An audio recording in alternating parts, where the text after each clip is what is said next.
clout chasing. This girl is not saying anything that would make me feel like she knew how to build an app.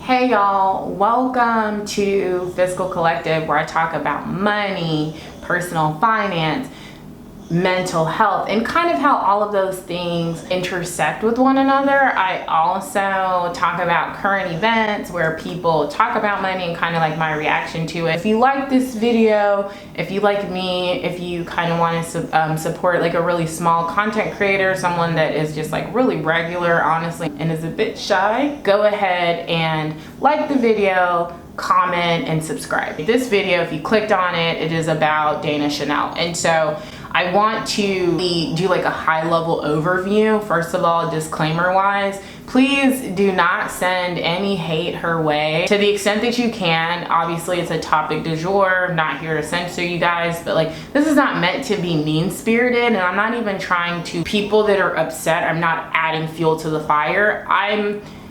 This video is supposed to be kind of like an analysis from someone that's like really far removed from the situation about everything that has happened, what is in the public domain as it relates to her businesses and stuff, and kind of highlight things that should have like bothered you in your gut beforehand. So that's what this video is for. You know, things that are like in scope, out of scope. What is actually out of scope for this conversation? Her personal life, you know, I'm not going to talk about it. I may talk about her husband a little bit just because they work together. Her personality, because I have seen some of the videos that she's like talking to her employees in a manner that I would not want to be spoken to in that way. But I just want to say there are many successful people that are not likable.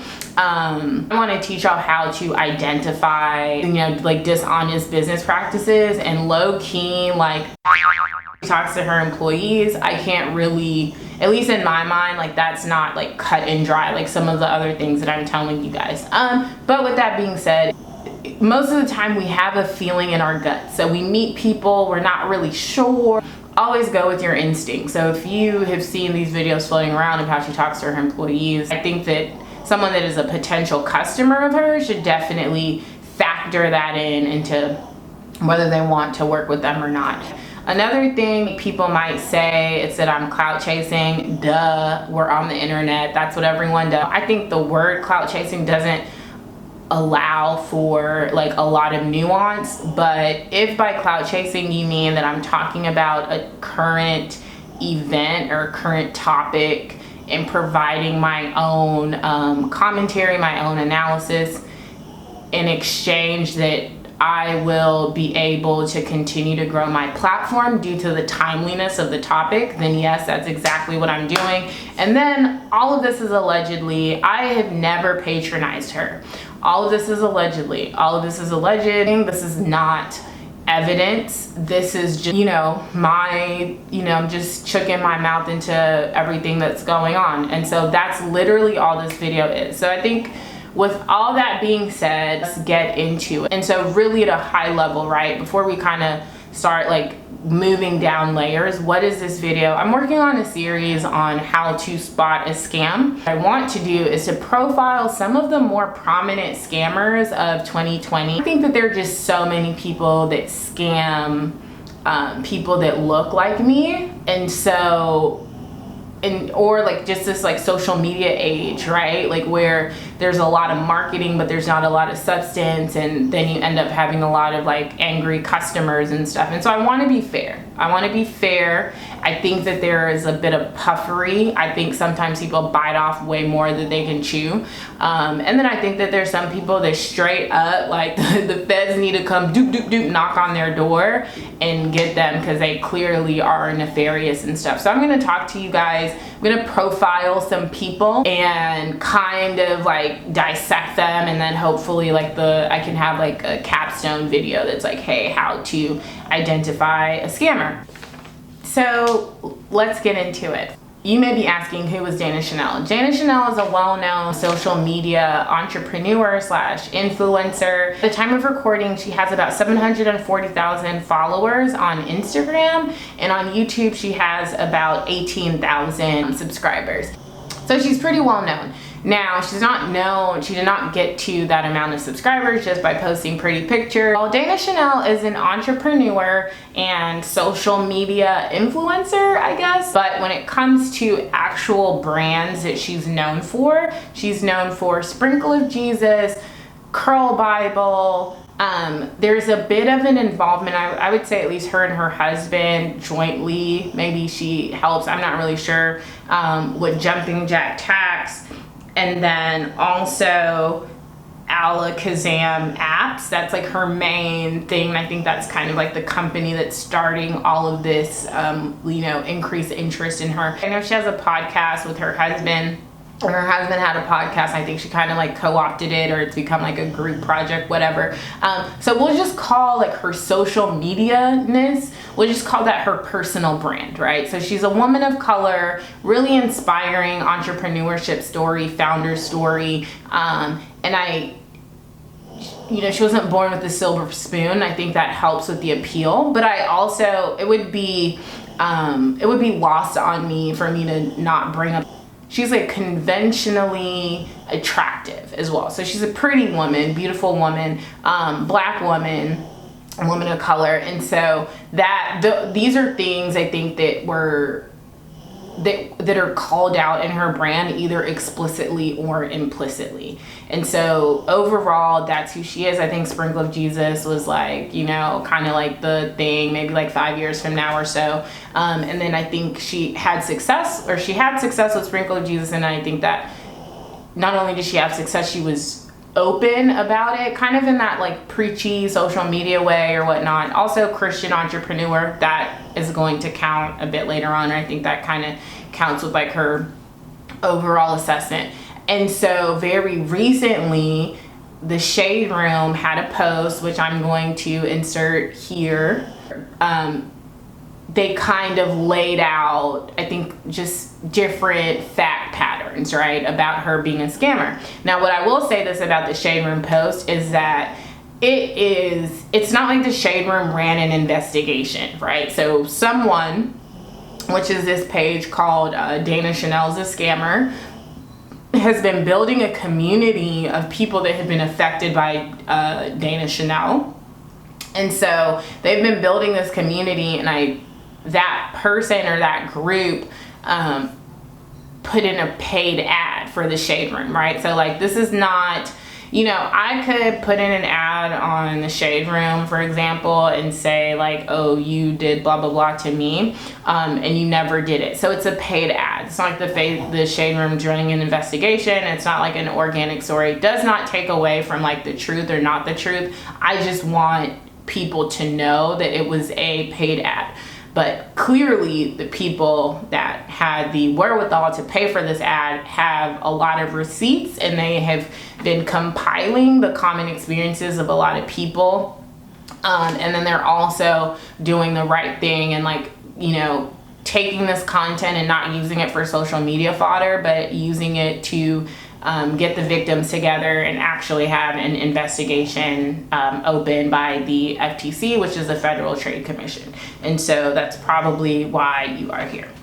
So we just covered Danachanel, and we just covered what her businesses are. And I think as we're talking about those businesses, we need to talk about like, what was the customer acquisition strategy? So how was she acquiring her customers, and what was her marketing voice, right? And so I would say that her customer acquisition strategy was to really key into to go after Black people, also Christians as well, and to kind of take advantage of the current topic that everyone's so focused on right now, which is that like hustle, hustle, hustle, entrepreneurship, kings and queens kind of conversation, right? And so I think her language was huge. It was massive. And if you go back, and I'm going to try to insert like some videos and stuff like that, you'll notice that like when she speaks, she's speaking from like a position of kind of like power, right? So she speaks like a thought leader,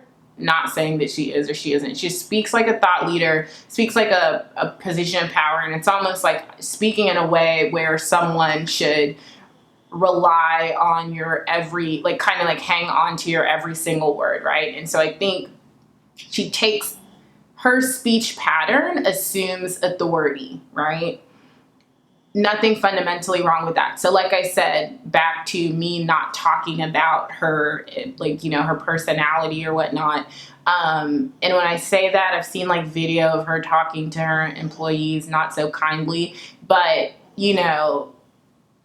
if you took a business language course or whatever, especially voices for like helping Black women find their voice, some of the advice, depending on whose advice you're taking it from, like that internal voice that we all have that's like, I'm not good at it, I don't want to speak with like confidence or whatever, like you will be encouraged to turn that voice off, right? And so she's speaking internally from a place of confidence. I think the only to those of us that were like, okay, this girl's a scammer, and we knew it from the very beginning, alleged scammer, and we knew it from the very beginning, is some of that is inauthentic bravado that someone puts on, right? So doing little things like walking into a room and automatically giving a speech in a way that like I am an expert and I'm now telling you about my experience rather than us being all in this together. Something to look out for.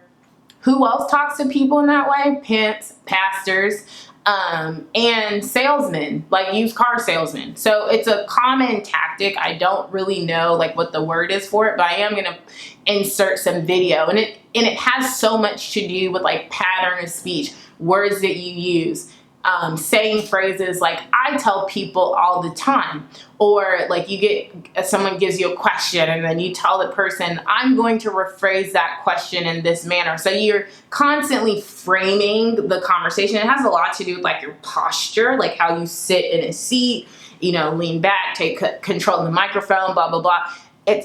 These are intangibles, right? But like most people don't like dissect it immediately. You just see that energy and you're like, oh, well, something is definitely wrong with this. But what I will say is that there tends to be so little substance. And so I think her marketing voice, so we've kind of like pivoted from her customer acquisition strategy. I think her customer acquisition strategy / marketing voice was social media, right?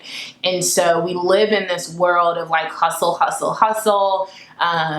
There's like toxic hustle culture, toxic productivity culture, toxic entrepreneurship culture. I'll probably do a video about my business, like what I do and what I have done and all that kind of stuff. But I think we live in this world where we're glamorizing all of these things that people that have accomplished these things can no longer really relate to, right? And so I think her customer acquisition whatever was to sell this like glamorous picture, and that's why it comes with like that's what I'm saying, she's a good looking lady, attractive husband, beautiful home, beautiful cars, waking up every day grinding, she's like waking up every day like constantly invoking thoughts of like prayer and this and that. So it's kind of like you are this hyper focused person, but you're Christian. And so when people see those things, people start to trust you more. And a lot of her like arguments or whatnot that she said, a lot of these things I think are tapping into a lot of insecurity and inferiority that Black people feel like internally, just navigating this world that we're in. But I think a lot of it is also being young, and sometimes when you're young, you are a bit lost. And the older that you get, the more that you realize that being lost or like having to figure it out is just literally a huge part of youth, right? And so but sometimes when you're, let's say, like 18, 19 or 20, 21, you don't have that perspective. So I think we live in a world where things are so glamorized and there's a lot of like hustle culture, and if a 25-year-old makes $1 million, people are like, wow, this 25-year-old made $1 million. When, kind of think about it like this, like that's only one 25-year-old, like most people accrue wealth incrementally throughout their life, right? And so someone that's like, oh, get on your job, you haven't done this, you haven't done that, don't waste too many calories. I made notes too. And I think she does it, and I know like Jay Morrison does it as well. He's probably going to be my next video. This historic romanticization, like just romanticizing what it was like to be Black in the past. So everyone was like a king and a queen. You know, in any kingdom, there are always peasants, right? And so like people, when someone is like, when you kind of put everything I'm about to say together, you know, it's easy to manipulate certain emotions. It's easy to manipulate fear. That's one of them, you know. It's easy to manipulate insecurity. It's easy to manipulate, hey, you should be here, but you're not. You should be here, but you're not. So this is what you need to do to get here. Scarcity. Things going on sale, you have to like execute this in the next 20 minutes or you're done, the opportunity never, whatever. Race baiting, look, all of this Black wealth, generational wealth. Please like hear me, because I feel like this can be taken out of context. I'm pro all of those things, right? But I think that a lot of the conversation gets lost in like the nuance, and there are emotional phrases that people will use that you should be able to kind of like step back, disassociate, and evaluate the opportunity. And so, you know, talking about like building community and stuff, like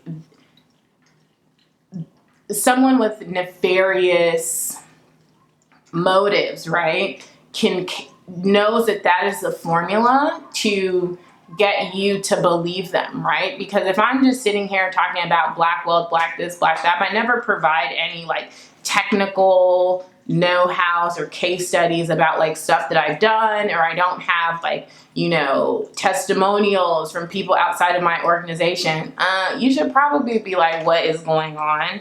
And I think her, like when it comes to a lot of her businesses or these internet businesses or whatever, the founder story is just way more prominent than the actual product story. And so, you know, I'm a consultant. I'll talk about, like I keep saying, I'll talk about what I do later on. And sometimes I work with companies and I'm putting together like a pitch deck or whatever. And usually like the founder story is like slide number 1. So it's like, oh, you know, this person or these groups of people, they founded this company because of these very reasons. You have a couple like mission, vision, and value type of stuff. This is their mission, this is their vision, these are their values. That's kind of it. The rest of the slides are about like market data, case studies, what they have done, what they haven't done. It's an honest assessment of what they have not done so well, how they plan on improving it going forward. And business, in a way, low-key, y'all, is really meant to be boring. When it starts becoming too interesting, you should be like, okay, what's going on? So I just want to say that a lot of her marketing voice was less product-oriented and really, really, really emotional, you know? And she capitalized on customer ignorance, right? And so I don't know if that's like a scam or not a scam. But we'll get into it because I'm not done yet. But like she capitalized on a lot of like customer ignorance. And so I'm going to insert some clips here of things that I think show that she does not know what she's talking about. Like, I'm not getting my own app. Everybody's on Instagram. Like, why the heck would I? Like, no one's going to come just to a Christian app. Everyone's on social media. I have to keep my content on there. And he was like, yo, you have 2 days or I'm not helping you with your business. And I said, all right. There's nothing that I can't do. Literally Googled away, did what I had to do, made it, finished it in 2 days, got it submitted to the App Store. Oh, well, you built the app yourself? Absolutely. How? The same way everyone has that thing called Google. Everyone has that thing called Google. Everyone has that thing called Google. Everyone has that thing called Google. The reason why I asked you, sure, you want to tell the app story? Yeah, quickly? I'll tell you. The reason we're like astonishing, like amazing. Especially when it comes to the app. Everyone has that thing. Everyone has that thing called Google. Now, we're going to pause and we're going to go into phase 3 because I don't really think that you have to know what you're talking about. Many, like on the back end of business, you will realize that like different products are different, delivered in a different way. And so I'm really going to focus on the Alakazam app. If I didn't pronounce it right, then I didn't pronounce it right. It's a silly name. So I'm going to focus on the Alakazam app. And so I think because the buy-in price for this app was $1,000, $2,000, $5,000, that was, you know, people are putting way more skin in the game than they are with, let's say, like a $10 hair product or whatever. So I think, you know, most of the anger, even if you go to the Instagram pages, which I'm going to link down below, they're definitely, you know, related to like app customers, right? So really, really quickly, is she qualified? Is she not qualified? She's not. Thing called Google. But is that illegal? No. There are so many ways that businesses orient themselves, even from a marketing perspective, that people don't necessarily have to be qualified.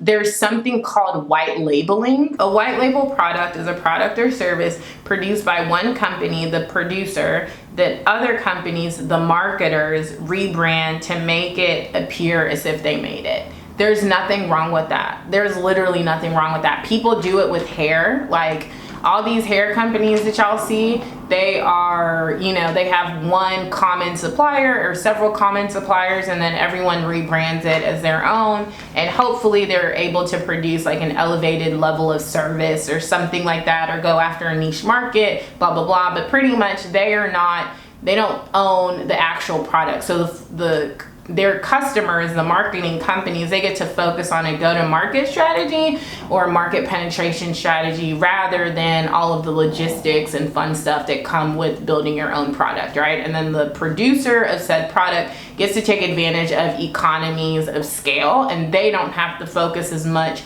on like B2C, so business to consumer marketing. So there's nothing fundamentally wrong with that, and there's nothing fundamentally wrong with like a business having like really cheap prices, right? So there's nothing wrong if I can find something and I'm paying, you know, my supplier, like I have to pay $10 for something a month, but I can sell that thing to 1 million people at $1,000 each.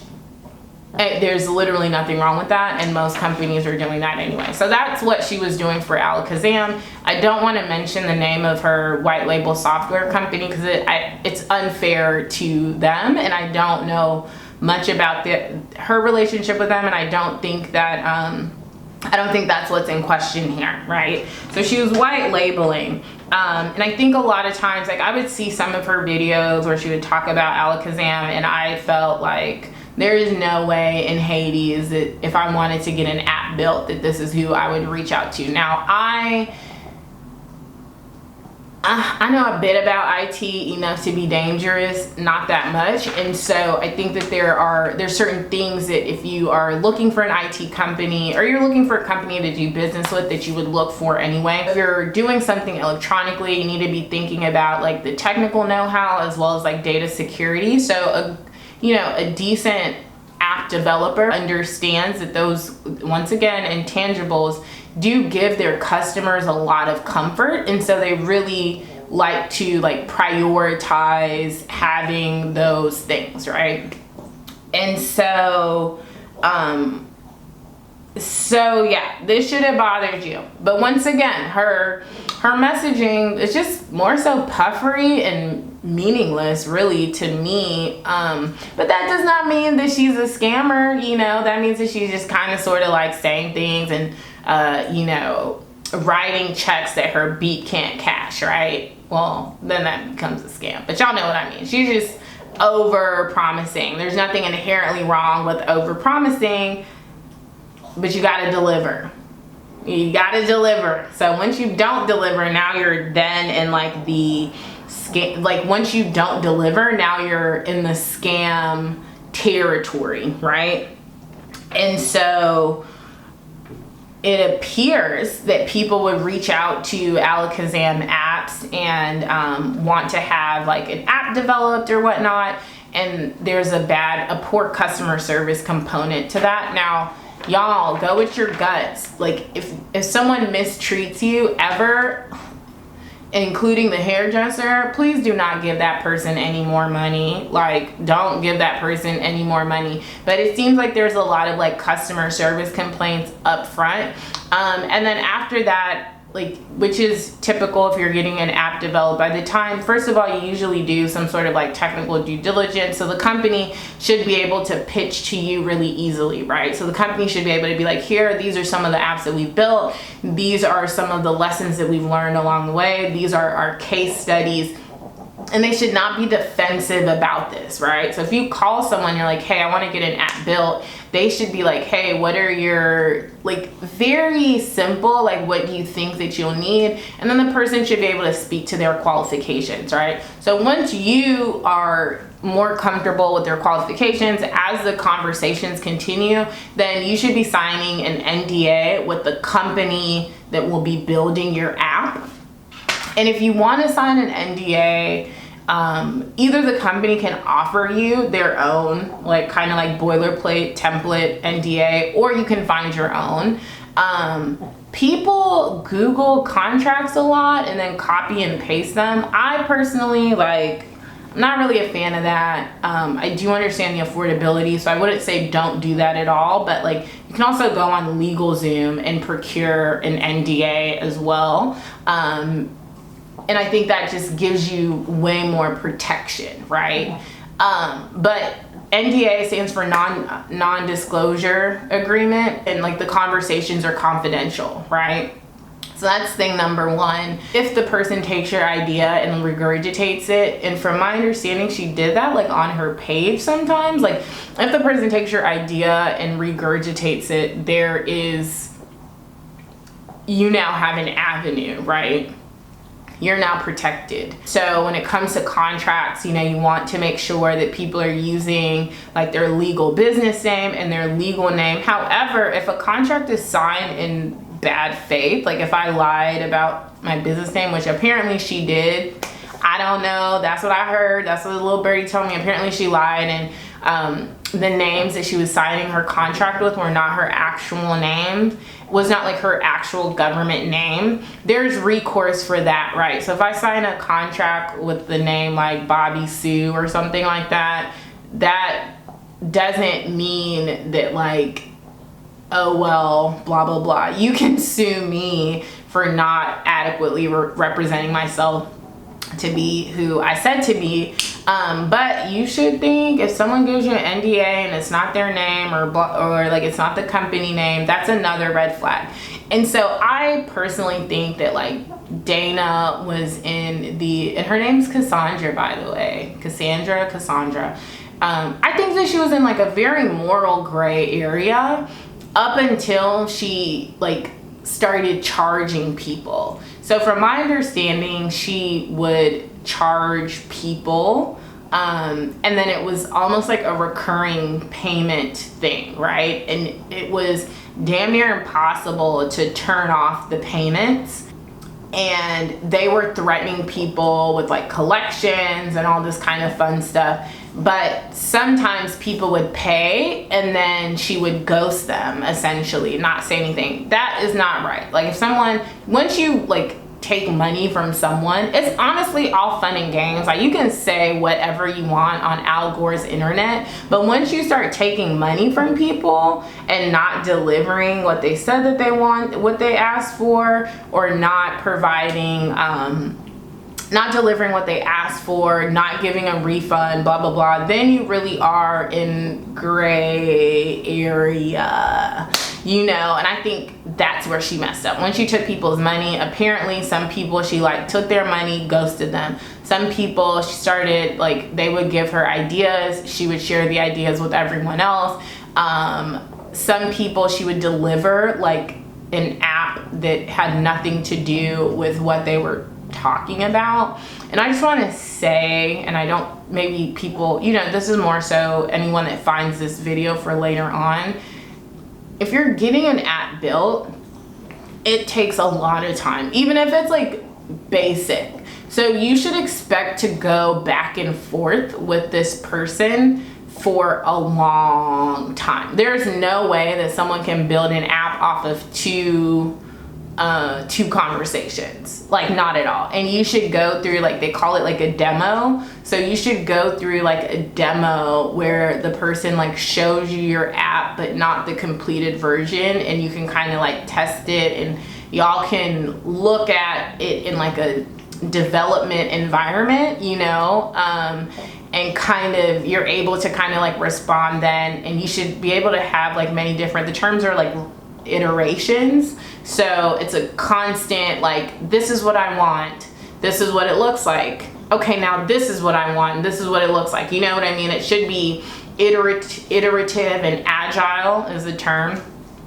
So constantly improving as you get further along in the process. So if someone just gives you an app, it ain't gonna be what you wanted, even if the person knows what they're doing. So like that process should be mentioned in your in the like beginning conversation before you even get to the NDA part. Like I was saying, when the person's telling you about their quals and stuff, qualifications, they should be telling you like, oh yeah, and as a part of that, we go back and forth, and these are the iterations, and this is what we have learned through this process, and this is the timeline for delivering this, and that's contingent on you actually being responsive, and blah blah blah blah blah blah blah blah blah. So she was doing none of those things, but she took people's money, and so that's when it becomes a scam. And so my heart really does go out to the victims, because I think, you know, most people have this like huge desire on their heart for entrepreneurship, and I think entrepreneurship is scary in itself because you put yourself out there, and so to get burned when you're already taking a leap is so difficult. And so my heart goes out to the victims of her scam, but I really do think that it could have been avoided. This girl was not saying anything that would make me feel like she knew how to build an app. She wasn't saying anything. I wasn't seeing any apps that were like, oh, look at this thing that she built for me. I wasn't seeing any reviews. If anything, I think if you would have Googled like Alakazam reviews, at the very top are customer complaints. And so research goes a long way, and Instagram as a platform is like BS. Everything on there is fake. Honestly, low key, we can talk about it later. Everything on TV is fake. Things are fake, right? So like you have to, I wouldn't really call it fake. Things are like, these platforms are meant for marketing, right? So they're only meant for like one part of the overall purchasing decision. The onus is on you to do research. There are cases and there are investigations. I'm going to link that stuff down below, because if you are a victim, you definitely need your money back, you know. So I want you to join with the thing, with the investigations and all that kind of stuff. And I'm not here to like condemn at all or condescend or talk down. I just take this as a learning opportunity, because a lot of these scammers that are scamming like, you know, black folks on Instagram, they follow the same playbook. So I want to deconstruct that playbook, but they follow the same playbook, y'all. And if you have these things within you, like low key, people start talking about like, anytime someone's selling you this dream, this hyper aspirational dream where it's like they have like this perfect home life and they have this perfect professional life, and they just need to wake up every morning and talk this, you know, in this like huge motivational way into the camera, be a tad bit skeptical. I'm not saying that people that like everyone that does that's not real, but like most people can warrant criticism, right? So there should be, with anyone, there should be a little bit of like criticism, right? It's like if you buy something on Amazon, there are good reviews and bad reviews. Doesn't mean you're not going to buy it, but that information is there for you to make an informed decision. Critique is not hate. Anytime people boil, like anytime people just only want blind loyalty, if they don't get that blind loyalty, you're a hater. That's a problem. that's a problem. Critique. A business owner should be able to stand criticism, and if anything, that's how these things get better.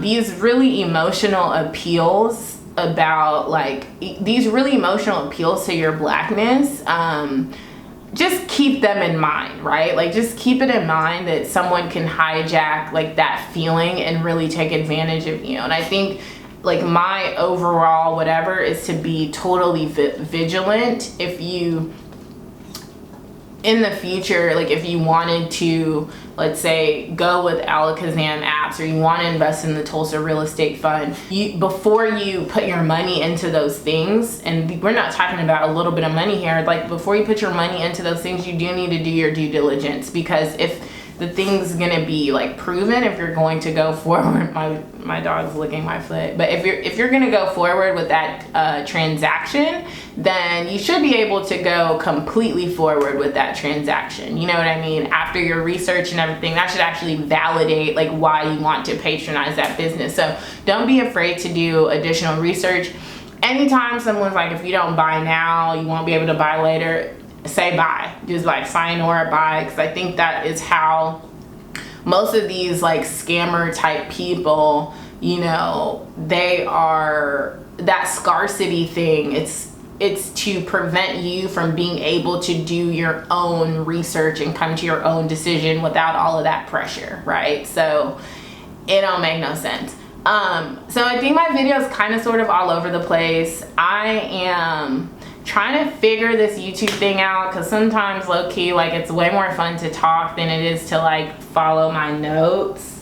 But I think I covered everything, and hopefully this video was a bit helpful and you know, has really helped you guys with how to identify a scammer. And we have all gotten scammed. I'm gonna tell a story about how I got scammed too. So like, we've all gotten scammed before. I have empathy and sympathy for you guys, you know. Take my message with all of the other messages and the outpour of support, and I hope that you guys get your money back. I hope that you guys get the validation and stuff that you seek, and I hope that you guys share your experiences in a variety of ways throughout social media, so you're, you know, when someone sees Danachanel, they see your story too. And I think that like, if we are all united and sorry buddy, if we're all united in helping one another hold on to our dollars that are really hard to get, like to even come by, I think that's how we stop this nonsense, and that's how we kill this cancer that has become these like motivational Instagram scammers. Thank you so much for listening. If you like my video, if you like what I'm saying, if you want to even give me constructive criticism or just yell at me, please comment down below. If not, just like this video. Don't dislike it, but if you dislike it, go ahead, and then also like, comment, subscribe, or at least subscribe. Totally appreciate it. Thanks, this was fun.